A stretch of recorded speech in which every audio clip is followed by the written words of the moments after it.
like a Hellcat.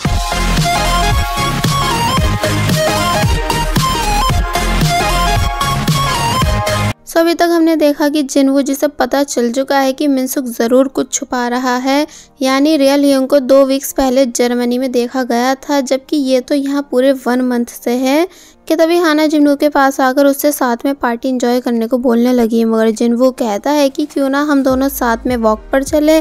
तो ये सुन हाना की खुशी का ठिकाना ही नहीं था। मगर अब क्योंकि उसे ठंड लग रही थी इसलिए जिनवू उससे 1 मिनट वहीं खड़े रहने के लिए बोलकर जैकेट लेने गया।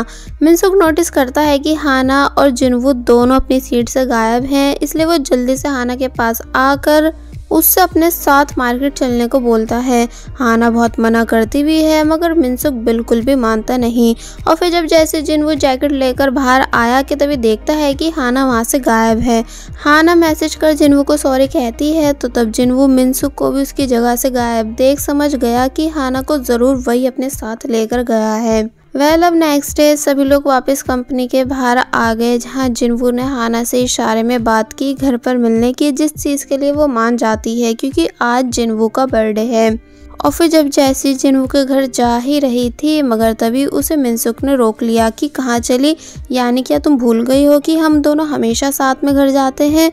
तो तब हाना ये झूठ कहकर मिनसुक से पीछा छुटवाती है कि माफ़ करना, आज पहले मुझे अपनी फ्रेंड की पार्टी में जाना है। तो ये सुन मिनसुक मान गया और जब अकेले घर जा ही रहा था तो तब प्रेसिडेंट हान ने मिनसुक को लिफ्ट दी, ये बोलकर कि आओ मैं तुम्हें ड्रॉप कर दूं। देन ये दोनों साथ में बहुत सारी बातें करते हुए जाने लगे, जहां बातों बातों में समझ आ रहा था कि प्रेसिडेंट हान को सेम मिनसुक जैसा बेटा चाहिए था। तो इस पर मिनसुक बोलता है कोई नहीं, आप मुझे ही अपना बेटा समझ लो।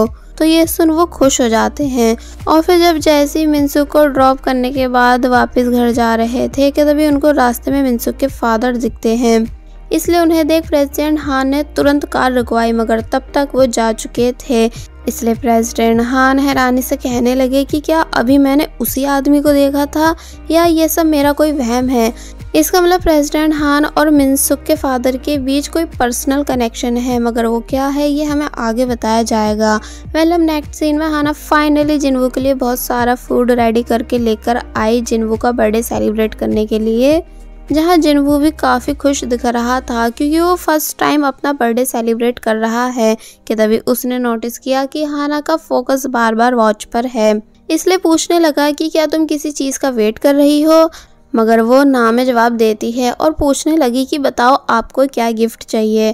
तो तब जिनवू ने हाना से मिनसुक की इन्फॉर्मेशन मांगी, जो वो अपने ऑफिस में करता है वर्क से रिलेटेड, एंड उसके सभी ईमेल्स के बारे में भी पूछता है।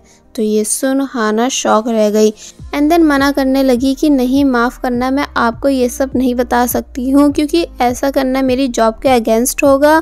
तो ये सुन जिनवू चिढ़ गया और पूछता है कि क्या डायरेक्टर ह्यूंग तुम्हारे लिए मुझसे ज़्यादा स्पेशल हैं। तो तब हाना को समझ आ जाता है कि जिनवू उससे अभी तक सिर्फ मतलब से मिल रहा था ताकि उससे बिजनेस रिलेटेड इन्फॉर्मेशन ले सके, इसलिए वो वहाँ से जाने लगी। कि तभी जिनवू गुस्से से कहता है कि शायद तुम्हें ह्यूंग ने बताया नहीं था कि वो पर्सन मैं ही था जिसने तुम्हें जॉब से निकलवाया था एंड मैं तुम्हें दोबारा से जॉब से निकलवा सकता हूँ अगर तुम मेरी बात नहीं मानोगी तो ये सुन हाना और ज़्यादा शॉक रह गई, इसलिए गुस्से में वहाँ से चली जाती है। जिनवू शावर लेने लगता है जिससे उसका गुस्सा थोड़ा बहुत शांत हुआ। और फिर जब जैसे वो बाहर आया कि तभी उसके पास मिनसुक की कॉल आई नेक्स्ट मीटिंग की प्लानिंग के लिए। एंड इसी बीच डोरबेल बजती है जिससे जब जैसे वो ओपन करता है तो वहाँ और कोई नहीं हाना थी जो कि काफ़ी ज़्यादा रो रही थी, इसलिए जिनवू ने अपना मोबाइल नीचे कर लिया। हाना कहती है कि अगर आज मैं बिना बोले चली गई तो मुझे पूरी लाइफ रिग्रेट रहेगा, जैसे मैं अब कर रही हूँ कि मैंने आखिर क्यों आप जैसे इंसान को लाइक करके अपने 2 साल खराब किए। यानी आप बहुत ही ज़्यादा घटिया, बदतमीज़ और मतलबी इंसान हो, ठीक मॉन्स्टर की तरह जिसमें बिल्कुल भी मैनर्स नहीं। और अगर आपको मुझ जैसी दिखने वाली लड़कियों से सख्त नफरत है तो ठीक है, आप मुझे फिर से जॉब से निकाल सकते हो। तो ये सुन जिनवू कुछ नहीं कह पाया एंड कॉल पर से मिनसुक भी ये सभी बातें सुन चुका था, इसलिए वो भी यहाँ काफ़ी ज़्यादा परेशान हो जाता है। हाना के जाने के बाद उसका ऑर्डर किया हुआ केक भी जिनवू के घर आ गया। तो तब जिनवू उस केक को बहुत उदासी के साथ देखता है, या ये कहो उसे अपनी की हरकत पे पछतावा हो रहा था, जिस वजह से वो यहाँ खुद को अब पहले से भी ज्यादा अकेला फील करने लगा। दूसरी तरफ मिनसुक पागलों की तरह हाना को ढूंढ रहा है कि आखिर हाना कहाँ है, क्योंकि उसे हाना की फिक्र हो रही थी। एंड जब जैसी उसे हाना रोती हुई दिखी तो तब वो उसे चुप होने को बोलता है। हाना को याद आने लगा कि मिनसुक ने कितनी बार वार्न किया था जिनवू से दूर रहने के लिए, इसलिए पूछती है कि तुमने आखिर क्यों मुझसे ये बात छुपाई कि मुझे जॉब से डायरेक्टर जिनवू ने निकलवाया था। क्या मैं तुम्हें पागल दिखती हूँ? तो तब मिनसुक कहता है कि ये बात मुझे खुद नहीं पता कि मैं क्यों तुम्हें सच नहीं बता पा रहा था, मगर अब मैं सब समझ गया हूँ। और बस फिर इतना बोल मिनसुक ने डायरेक्ट हाना को किस की, जिसके ऐसा करने से हाना काफ़ी बुरी तरह शॉक थी। मिनसुक पीछे होकर बताता है कि मैं तुम्हें बहुत ही ज़्यादा लाइक करता हूँ, इसलिए जिनवू का सच बताकर तुम्हें हर्ट नहीं करना चाहता था, मगर अब तुम उस जिनवू से दोबारा मत मिलना, ना उसकी कॉल्स पिक करना, ना उसके घर जाना और ना ही उसका कोई काम करना, ठीक है? बट हाना फर्स्ट किस के बाद इतना ज़्यादा शॉक थी कि बिना कुछ कहे वहाँ से भागने लगी।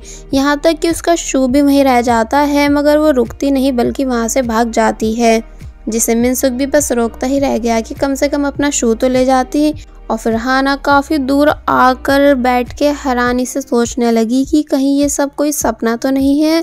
शिन हाना के लिए स्लीपर लेकर आती है, जिसके बाद ये दोनों घर चली गई, मगर घर आकर भी हाना का बुरा हाल था कि आखिर डायरेक्टर ह्यूंग मुझे किस कैसे कर सकते हैं, क्या वो सच में मुझे लेकर सीरियस है? तो वहीं दोनों बॉयज़ की भी यही सेम सिचुएशन होती है, यानी ये तीनों अपनी फीलिंग्स को लेकर कंफ्यूज हैं।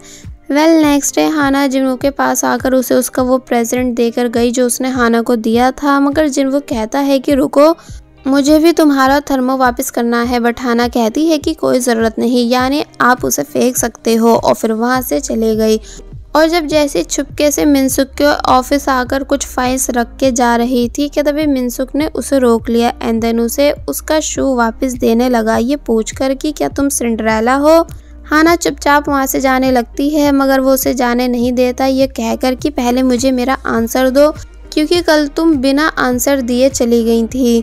बट हाना अब भी कुछ नहीं कहती, बल्कि मिनसुक को पीछे कर चुपचाप वहाँ से चली गई, जिसके बाद दिखाया जाता है कि अब मीटिंग के दौरान मिनसुक नॉन स्टॉप हाना को घूर रहा है, यानी वो बार बार सिर्फ हाना की ही तरफ देख रहा था, जिस वजह से हाना काफ़ी ज़्यादा अनकंफर्टेबल फील करती है, मगर तब भी कुछ नहीं बोलती, क्योंकि उसे बस कैसे भी करके मिनसुक को इग्नोर करना है।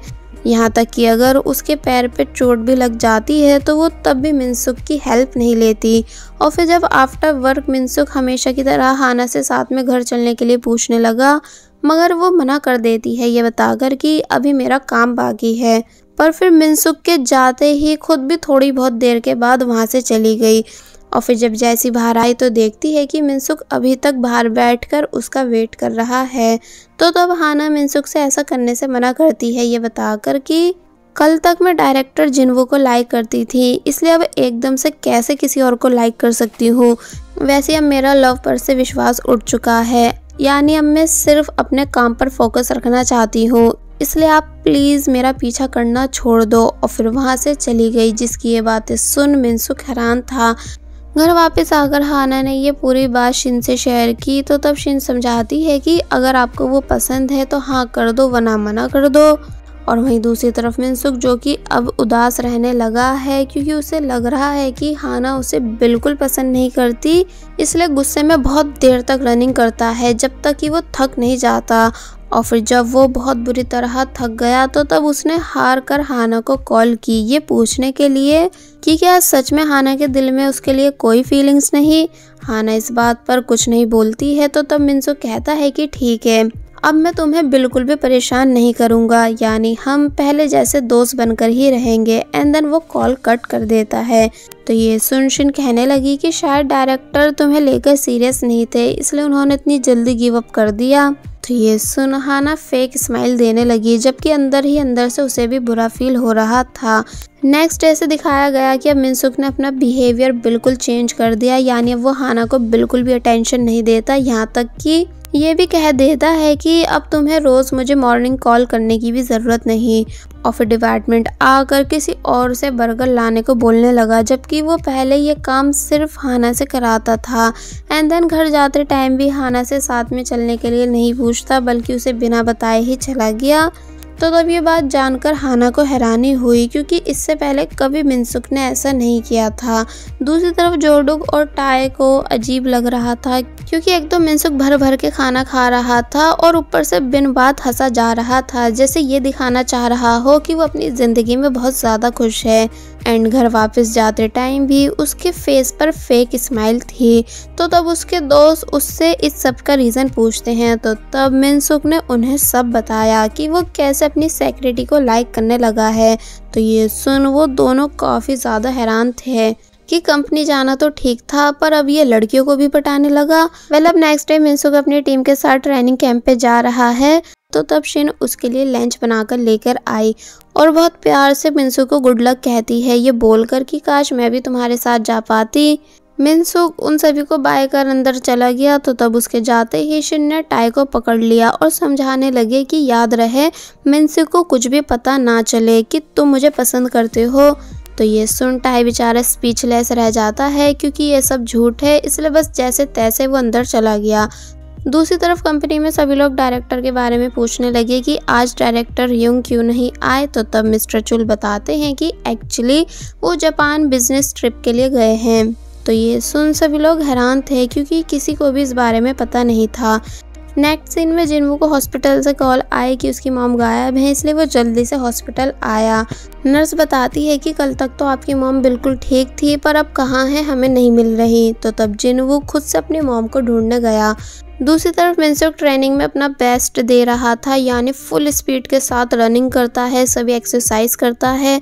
तो तब उसे देख जोडुक और टाई हैरानी से कहने लगे कि काश हमें भी कोई लड़की डंप कर दे, तो तब हम में भी ऐसी स्पीड आ जाएगी कि तभी लीडर उन दोनों को मारकर रनिंग करने के लिए कहने लगा। और वहीं हाना जो कि डिपार्टमेंट में है कि तभी सभी टीम मेंबर्स एक न्यूज़ देखने लगे, जिसमें बताया जा रहा था कि जापान में भूकंप आया है, ठीक उसी जगह जहां डायरेक्टर मीटिंग के लिए गए हैं। तो ये सुन हाना बहुत बुरी तरह शॉक रह गई, इसलिए जल्दी जल्दी से मिनसुक को कॉल करती है, मगर अब क्योंकि उसका मोबाइल बैग में था इसलिए वो आंसर नहीं दे पाया। वैसे उसका हाना से रिजेक्ट होने के बाद दिमाग खराब है, इसलिए उसने पहले पागलों की तरह रनिंग की, जिसे ऐसा करते देख सब लोग हैरान थे। देन ट्रेनिंग के एंड होने के बाद भी वो रुकता नहीं, यानी बस बार बार एक्सरसाइज करता जा रहा था, जिसे देख जोडुक कहने लगा कि जरा देखो तो इस दीवाने को, कि तभी गलती से मिनसुक फिसल के गिर जाता है, जिस वजह से उसके हाथ पे बहुत तेज चोट आई। दूसरी तरफ जिनवू की मॉम फ्लावर्स लेकर प्रेसिडेंट हान के ऑफिस आई और यहाँ उनसे पास्ट से रिलेटेड बातें करने लगी। प्रेसिडेंट हान उन्हें वहाँ से जाने को बोलने लगे। तो तब जिनवू की मॉम का हाथ ठीक जिनवू की तरह कांपता है, और फिर जब जैसे प्रेसिडेंट हान ने जिनवू का नाम लिया तो ये सुन वो डायरेक्ट उन्हें थप्पड़ मार देती हैं, ये बोलकर कि तुम्हारी हिम्मत हुई कैसे जिनवू का नाम लेने की, क्योंकि आज मेरे बेटे की ऐसी हालत सिर्फ तुम्हारी वजह से है। तो तब प्रेसिडेंट हान सिक्योरिटी से कहकर उन्हें वहां से निकलवाते हैं कि तभी जिनवू भी वहां आ गया, जो कि अपनी मॉम की ऐसी हालत देख काफी ज्यादा गुस्से में था, इसलिए वो खुद से उन्हें वहां से लेकर गया। कार में उसकी मॉम वीकनेस की वजह से थककर सो जाती है, तो तब वो अपनी मॉम की ऐसी हालत देख काफी रोता है। नेक्स्ट सीन में पूरी रिटेल टीम अभी तक मिनसुक के लिए परेशान थी, मगर तभी उन सभी के पास मिनसुक की कॉल आई, जो कि बताता है कि मैं बिल्कुल ठीक हूँ। तो तब जाकर हाना को चैन की सांस आती है।